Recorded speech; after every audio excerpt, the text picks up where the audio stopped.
नमस्कार, मैं भावना और चलिए देखते हैं झारखंड की 25 फटाफट बड़ी खबरों को। झारखंड में लोगों को अभी गर्मी से मिलेगी राहत, 7 मई तक बारिश के आसार। झारखंड के लोगों को अभी गर्मी से राहत मिलेगी। राज्य में फिलहाल 7 मई तक बारिश की संभावना है। इस दौरान गर्जन के साथ तेज हवा भी चलने की संभावना जताई गई है। इसको देखते हुए मौसम विभाग ने येलो अलर्ट जारी किया है। बताया गया है कि आज राज्य में कहीं कहीं गर्जन वज्रपात के साथ तेज सतही हवा चलने की संभावना जताई गई है। इस दौरान हवा की अधिकतम गति 30 से 40 किलोमीटर प्रति घंटे की रहेगी।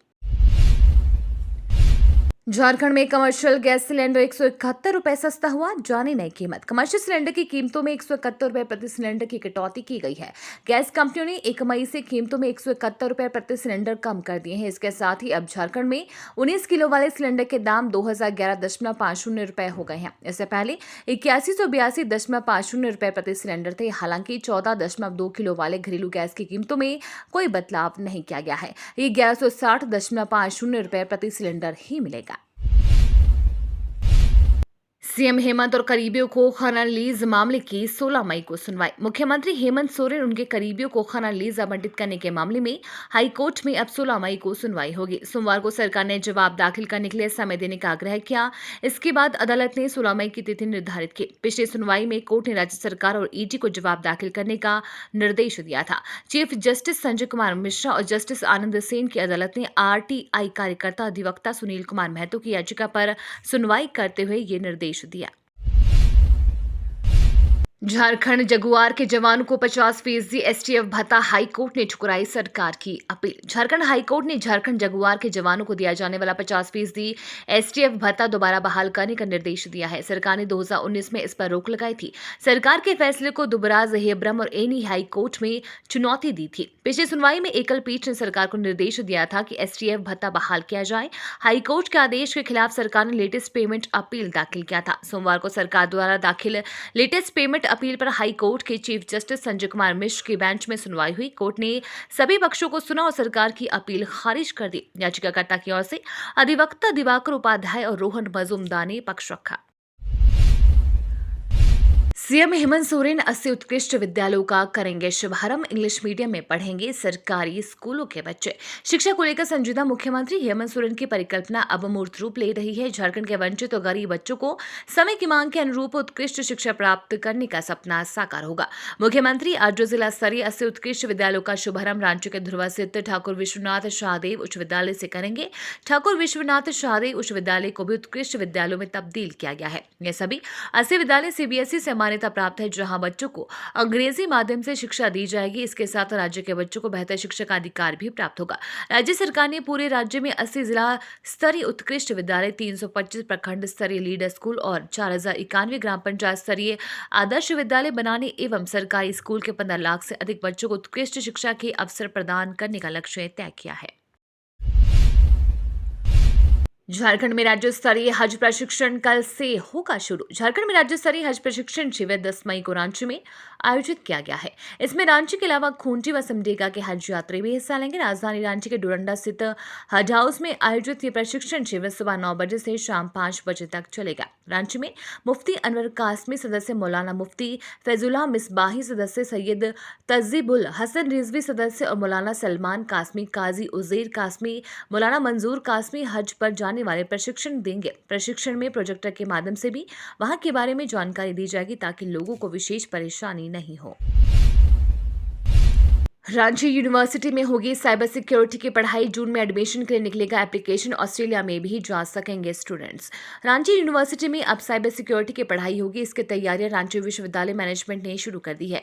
इस कोर्स में एडमिशन की प्रक्रिया जून से शुरू हो जाएगी, वहीं जुलाई से पढ़ाई भी शुरू हो जाएगी। कोर्स की शुरुआत को लेकर आज रांची विश्वविद्यालय के कुलपति प्रोफेसर डॉक्टर अजीत कुमार सिन्हा की अध्यक्षता में कुलपति सभागार में सप्लीमेंट्री एमओयू किया गया। ये supplementary MOU cyber security course शुरू करने के लिए रांची विवि और साइबर पीस तथा सीपीसी के बीच किया गया है। इस अवसर पर मेजर विनीत कुमार ने कुलपति RU professor doctor Ajit Kumar Sinha को एक पुस्तक भी भेज की, जिसमें वर्तमान में साइबर हमलों उनसे बचाव संबंधित जानकारियां हैं। झारखंड में जल स्तर नीचे जाने के कारण डीप बोरिंग भी फेल। अप्रैल का महीना खत्म हो चुका है। गर्मी की वजह से जमीन तेजी से सूख रही है। जल स्तर नीचे जाने के कारण अब डीप बोरिंग भी फेल होने लगी है। नदी तालाबों का हाल तो पहले ही बुरा हो चुका है।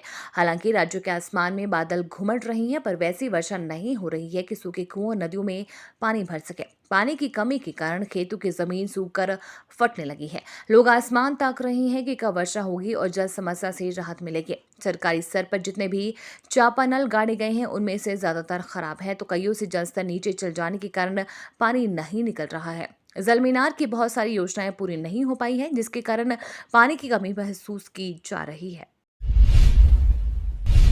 राज्य में छात्रवृत्ति के लिए 1,47,928 सिलेक्टेड 64,532 स्टूडेंट्स अभी भी वंचित। राज्य के सभी वर्ग के स्टूडेंट्स को उनकी पढ़ाई के लिए सीएम स्पेशल स्कॉलरशिप की शुरुआत की गई है। इसके लिए आवेदन भी आमंत्रित किए गए हैं। आवेदन के आधार पर स्टूडेंट्स का सिलेक्शन भी हुआ। इसके बाद भी अब तक सभी सिलेक्टेड स्टूडेंट्स को स्कॉलरशिप का पैसा नहीं मिल सका है। राज्य के कई जिले ऐसे भी हैं जहां 30% राशि भी बांटी नहीं जा सके। स्कूली शिक्षा एवं साक्षरता विभाग सचिव ने इसे गंभीरता से लिया है।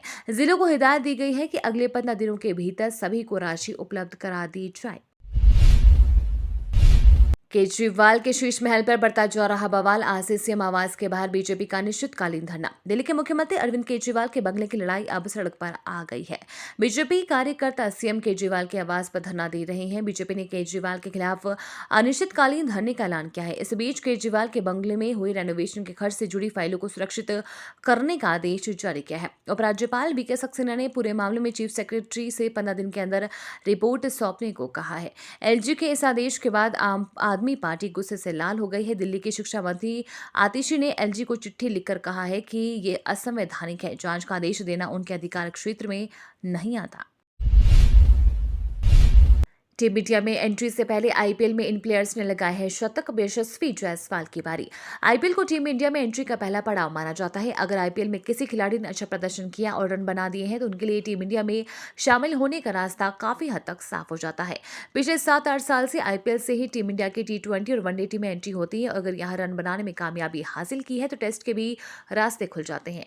भारत ही नहीं, विदेशी प्लेयर्स ने भी आईपीएल में अगर शतक लगाया है तो उसके लिए राष्ट्रीय टीम में शामिल होने का मौका रहता है। आईपीएल में शतक लगाने वाले अनकैप्ड प्लेयर भी अब यशस्वी जायसवाल का भी नाम शामिल हो गया है।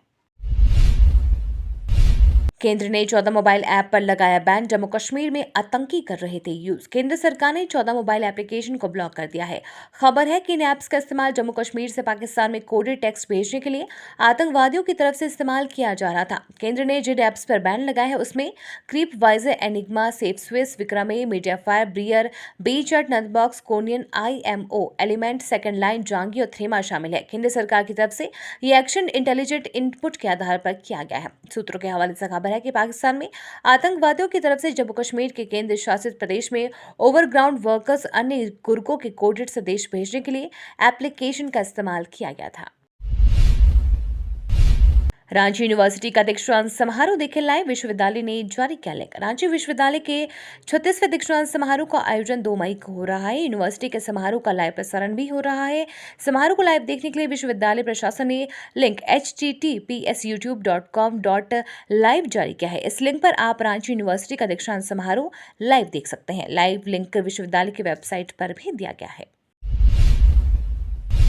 राज्यपाल ने दुमका के शिक्षक डॉक्टर सपन पत्रलेख को किया सम्मानित। राजभवन में मन की बात के 100वें एपिसोड के मौके पर आयोजित कार्यक्रम में दुमका के शिक्षक डॉक्टर सपन पत्रलेख शामिल हुए। सूचना एवं प्रसारण मंत्रालय भारत सरकार द्वारा आयोजित इस कार्यक्रम में राज्यपाल ने राज्य के विशिष्ट लोगों को संबोधित किया। इस मौके पर डॉक्टर सपन के कार्य का उल्लेख राज्यपाल ने अपने संबोधन में किया। मौके पर डॉक्टर सपन राज्यपाल को पढ़ाने के अपने तरीके एवं कठिनाइयों के बारे में विस्तार से बताया। उन्होंने कहा कि कोविड काल में कठिन समय में गांधी जी के ग्राम स्वराज के सिद्धांत पर समुदाय के सहयोग से अनोखे तरीके से गांव की गलियों में दीवारों पर ब्लैक बोर्ड बनाकर पढ़ाई जारी रखी थी। डॉक्टर सपन की चर्चा प्रधानमंत्री ने मन की बात रेडियो कार्यक्रम में किया था। इस मौके पर डॉक्टर सपन पत्रलेख ने कहा कि देश के प्रधानमंत्री द्वारा जो सम्मान मिला वो झारखंड के सभी शिक्षकों, विद्यार्थियों एवं हमारे विद्यालयों के पोषक क्षेत्र के सभी विभागों का सम्मान है।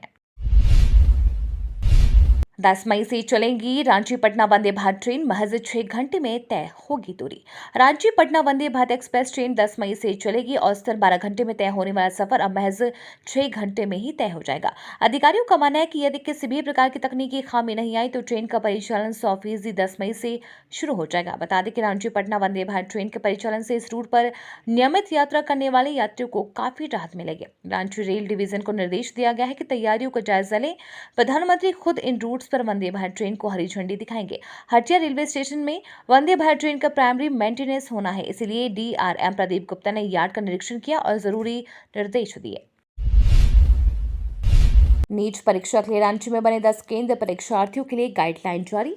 देश भर के मेडिकल कॉलेजों में दाखिले के लिए राष्ट्रीय पात्रता सह प्रवेश परीक्षा 7 मई को आयोजित होगी। रांची में परीक्षा के लिए 10 केंद्र बनाए जा रहे हैं। तैयारी अंतिम चरण में है। परीक्षा के लिए जल्द ही एडमिट कार्ड जारी होगा। एडमिट कार्ड जारी होने के बाद सेंटर के नाम जारी किए जाएंगे। केंद्र अधीक्षकों को राष्ट्रीय परीक्षण एजेंसी की ओर से दिए गए दिशा निर्देशों का पालन करने की हिदायत दी गई है। साथ ही अभ्यर्थियों से भी दिशा निर्देशों का पालन करने की बात कही गई है। खासतौर पर अभ्यर्थियों को ड्रेस कोड का सख्ती से पालन करने के लिए कहा गया है। एनटीए के निर्देश के अनुसार परीक्षार्थियों को अनिवार्य रूप से निकाय द्वारा तय नीट 2023 ड्रेस कोड के अनुसार कपड़े पहनने होंगे। उन्हें सामान्य और ढीले कपड़े पहनने का निर्देश दिया गया है। केंद्र के अंदर किसी भी वर्जित वस्तु लेकर जाने की अनुमति नहीं है। ऐसा करने पर पंजीकरण रद्द हो सकता है।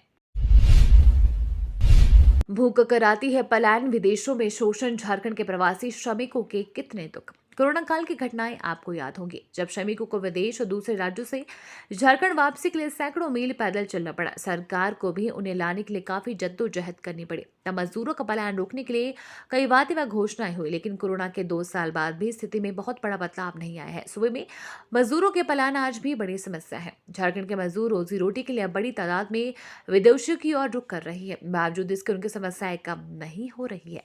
समय पर ना तो उन्हें मानदेय मिल रहा है और ना ही स्वास्थ्य समेत अन्य सुविधाएं। झारखंड सरकार के श्रम विभाग और फिया फाउंडेशन द्वारा संचालित राज्य प्रवासी नियंत्रण कक्ष के आंकड़ों के अनुसार बीते 3 साल में विदेशों में रह रहे झारखंड के मजदूरों से संबंधित 1557 शिकायतें आई हैं। विभाग के अनुसार मजदूरों के परिजन भी ऐसी शिकायतें दर्ज करा रहे हैं। उमेश पाल मर्डर केस में शामिल लोगों को अतीक अहमद ने बांटे थे code. Umesh Pal murder case में एक बड़ा खुलासा हुआ है। माफिया डॉन अतीक अहमद ने अपने भाई अशरफ, बेटे असद और इस हत्याकांड में शामिल लोगों को कोड बांटे थे। ये लोग आपस में इन्हीं कोड वर्ड के जरिए बात करते थे। ये सभी आरोपी फेस टाइम पर कोड नेम से आईडी बनाकर बात करते थे। BADE 006 ये फेस टाइम आईडी और कोड नेम अतीक अहमद का था। CHOTE यानी कि छोटे 007 ये कोड नेम अशरफ का था। इसी प्रकार सभी शूटर का अलग अलग कोड नेम रखा गया था। मुख्तार अंसारी के भाई और बीएसपी सांसद अफजाल अंसारी की लोकसभा सदस्यता रद्द। बहुजन समाज पार्टी के सांसद अफजाल अंसारी की लोकसभा सदस्यता को रद्द कर दिया गया है। दरअसल उनकी सदस्यता रद्द करने का यह फैसला बीते दिनों गैंगस्टर एक्ट में उन्हें हुई 4 साल की सजा के बाद लिया गया है। अफजाल अंसारी की सदस्यता को 29 अप्रैल से रद्द किया गया है। सदस्यता रद्द करने को लेकर लोकसभा सचिवालय की ओर से एक नोटिफिकेशन भी जारी किया गया है। गौरतलब है कि अफजाल अंसारी से पहले कांग्रेस के वरिष्ठ नेता राहुल गांधी को लेकर सूरत कोर्ट से आए फैसले के बाद इनकी सदस्यता को भी रद्द कर दिया गया था। पीएम मोदी ने मन की बात की सराहना के लिए दोस्त बिल गेट्स को किया धन्यवाद। प्रधानमंत्री नरेंद्र मोदी ने मन की बात के लिए माइक्रोसॉफ्ट के सह संस्थापक और समाज सेवी बिल गेट्स द्वारा की गई सराहना के लिए उनका आभार व्यक्त किया है। पीएम मोदी ने हाल ही में मन की बात कार्यक्रम का 100वां एपिसोड प्रसारित किया है, जिसे देश में ही नहीं कई अन्य देशों में भी सुना गया। पीएम मोदी ने ट्वीट किया कि मैं अपने दोस्त बिल गेट्स को उनके प्रशंसा भरे शब्दों के लिए धन्यवाद देता हूँ। मन की बात हमारे ग्रह को बेहतर बनाने के लिए भारत के लोगों की सामूहिक भावना को दर्शाता है, कुछ ऐसा जिसके बारे में मिस्टर गेट्स भी भावुक हैं। ऑपरेशन कावेरी के तहत भारतीयों को स्वदेश लाने में मदद करेगा स्पाइस जेट। ऑपरेशन कावेरी के तहत भारतीयों को स्वदेश वापस लाने के लिए स्पाइस जेट अपने विशेष विमान चलाएगा। कंपनी की तरफ से सोमवार को इसकी घोषणा की गई।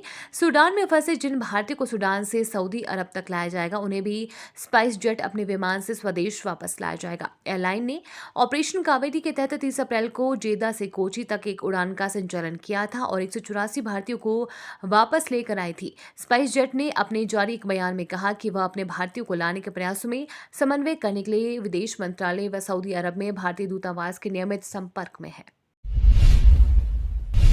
कथावाचक आसाराम को हाई कोर्ट से जमानत मिली। रेप मामले में जोधपुर जेल में काट रहा है सजा। कथावाचक आसाराम से जुड़ी एक बड़ी खबर सामने आई है। आसाराम को हाई कोर्ट से जमानत मिल गई है। सुप्रीम कोर्ट में पैरोकार द्वारा झूठे दस्तावेज पेश करने के मामले में high court justice Kuldeep Mathur की कोर्ट से आसाराम को यह जमानत मिली है। हालांकि आसाराम अभी तो जेल से बाहर नहीं आ पाएंगे, क्योंकि यौन उत्पीड़न मामले में उन्हें जिंदगी की आखिरी सांस तक जेल की सजा मिली है।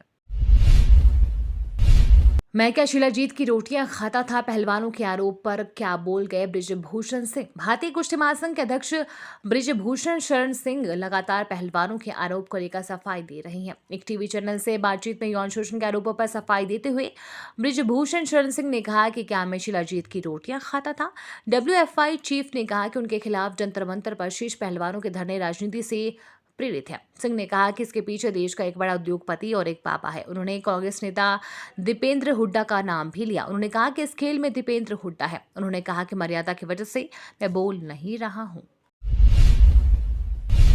बालू पर फिर होगा बवाल। घाटों का टेंडर न होने से खनन बंद। 10 जून से फिर लगेगी NGT की रोक। झारखंड में सफेद बालू का काला कारोबार थम नहीं रहा है। 18,000 का बालू 28,000 रुपए में बिक रहा है। दरअसल राज्य के 608 बालू घाटों में से सिर्फ 17 घाटों में से वैध तरीके से बालू का उठाव हो रहा है। पिछले साल विधानसभा के मानसून सत्र के दौरान विपक्ष ने बालू के अवैध कारोबार को लेकर सरकार को घेरा था। राज्य के 12 जिले का डिस्ट्रिक्ट सर्वेक्षण रिपोर्ट स्वीकृत हो गया है। 5 जिले की भी स्वीकृति की प्रक्रिया चल रही है। कुछ बालू घाटों की बंदोबस्ती की प्रक्रिया शुरू कर दी गई है।